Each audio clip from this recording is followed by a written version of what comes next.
আসসালামু আলাইকুম ভিউয়ার্স। আসলে একজন যারা নতুন খামার দিয়েছে তাদের কাছে এর চেয়ে আনন্দের মুহূর্ত আর হয় না। আলহামদুলিল্লাহ যে আমি এই বাচ্চাগুলো 10 দিনের বাচ্চা আনছি, মাত্র 10 দিন। এখান থেকে আজকে ডিম পারছে, মানে আমার এত খুশি লাগতেছে কি কি বলার বাইরে, জাস্ট কি বলবো। আমি এত কষ্ট করছি যে এগুলো ডিম পাড়ানোর জন্য, যে ডিম থেকে আমি বাচ্চা ফোটাও যেভাবেই হোক। সো ফাইনাল ডিম পারছে, আল্লাহ কিছু বলার নাই। আর আপনারা যারা শুরু করতে চান অবশ্যই শুরু করুন। আসলে কি পরিশ্রম করলে, চেষ্টা করলে সফলতা আসবেই, একদিন আগে আর পরে সফলতা আসবেই। আপনারা চেষ্টা করুন।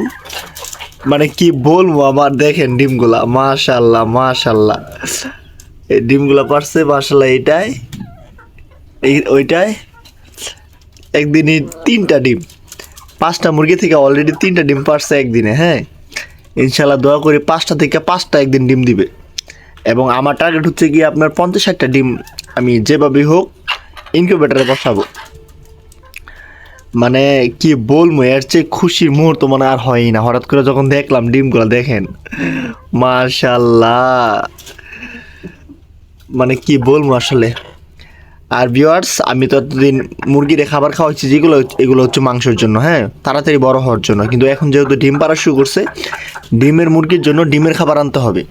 মানে অনেক সময় দেখা যায় মাংসের খাবার দিলে মানে শরীরের মাংস বেড়ে গেলে কিন্তু মুরগি ডিম পারে না। আপনারা যারা জানেন না তাদেরকে বলতেছি, তার জন্য আপনাদের দানাদার খাবার দিতে হয়, পাতলা খাবার। যেই খাবার দিলে মুরগি মনে করেন ওজন বাড়বে না কিন্তু মাংস দিবে, মানে সরি, যে খাবার দিলে ওজন বাড়বে না কিন্তু ডিম দিবে বেশি বেশি। হ্যাঁ, এখানে অলরেডি আমি মুরগির ডিমের খোসা দিয়েছি, এই যে খোসা, তার সাথে অল্প চাল দিলাম সকালের জন্য দানাদার খাবার।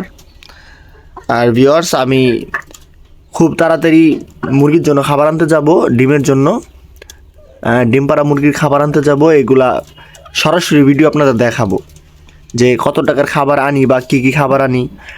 আশা করি আমার ভিডিওতে একটা সাবস্ক্রাইব করবেন। সাবস্ক্রাইব করলে আমি ভিডিও ছাড়ার সাথে সাথে আপনারা ভিডিওটা পেয়ে যাবেন। মানে সরাসরি দেখাবো কত টাকার খাবার আনি আর ডিমের জন্য কী কী খাবার আনি। তো আসলে কি সকালবেলা উঠে যখন এই ডিমগুলো দেখছি, এর চেয়ে খুশি আমার কাছে, মানে এর চেয়ে আনন্দের মুহূর্ত হয়ই না। মানে কি বলবো আসলে কি, পশু পাখি পালন করা হচ্ছে একটা আনন্দের ব্যাপার। হ্যাঁ, মানে কাজ করে আইসা যখন দেখবেন আপনার মানে খামারের পশুগুলো এরকম তরতাজা দৌড় পারতাছে, হেলদি আছে, এর চেয়ে খুশি মুহূর্ত আর হয় না। তার জন্য খাবার দিতে হবে ভালো ভালো, এবং প্রাকৃতিক কিছু ওষুধ আছে এগুলো দিতে হবে। আমি ভিডিওতে অলরেডি ভিডিও করছি কী কী ওষুধ দেওয়া লাগবে, আপনারা চাইলে আমার ভিডিও দেখতে পারেন। আর সুন্দর একটা মুহূর্ত আপনাদের সাথে শেয়ার করলাম এই আর কি, সকাল সকাল উঠে। তো ভালো থাকবেন ভিউয়ার্স, একটা লাইক দিয়ে দিবেন ভিডিওতে। আমার ডিমের জন্য 3টা ডিমের জন্য একটা লাইক দিয়ে দিবেন অবশ্যই, আর একটা সাবস্ক্রাইব, একটা কমেন্ট, 3টার জন্য 3টা।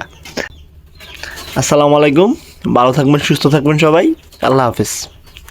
লালা মাশাল্লাহ।